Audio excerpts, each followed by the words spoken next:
Hello বন্ধুরা, আজ বিশেষ দিনে আমার 14 বছরের মেয়ে এই প্রথম কেক বানিয়ে আমাকে কিভাবে সারপ্রাইজ দিল সেই রেসিপিটি আমি আপনাদের সাথে আজ শেয়ার করব।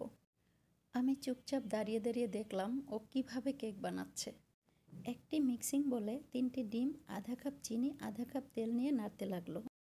তারপর একটি চালনিতে 1 কাপ ময়দার সাথে আধা কাপ কোকো পাউডার, 1 চা চামচ বেকিং চেলে নিয়ে আগের মিক্সচারে খুব সুন্দর করে মিশিয়ে নিল। তারপরে 2 টেবিল চামচ পরিমাণ তরল দুধ মেশালো। অন্যদিকে যে পাত্রটিতে ও কেক বানাবে তাতে একটি কাগজ বিছালো আর সুন্দর করে তেল মেখে নিল। এরপর কেকের মিক্সচারটা এতে ঢেলে দিল। তারপর আগে থেকে প্রিহিট করা একটি পাত্রে স্ট্যান্ডের উপর বসিয়ে দিল 30 মিনিটের জন্য। দাঁড়িয়ে দাঁড়িয়ে দেখলাম কেক ডেকোরেশনের সময় ও বারবার চেষ্টা করছে ক্রিম দিয়ে হ্যাপি মাদার্স ডে লেখার। কাটো, তুমি আসো। না,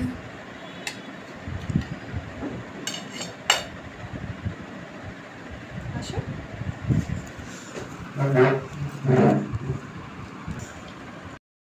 কেক খেয়ে মনে মনে বললাম, আরে বাহ! যদি আমার ভিডিও ভালো লেগে থাকে তাহলে ফলো দিয়ে পাশে থাকবেন। ধন্যবাদ।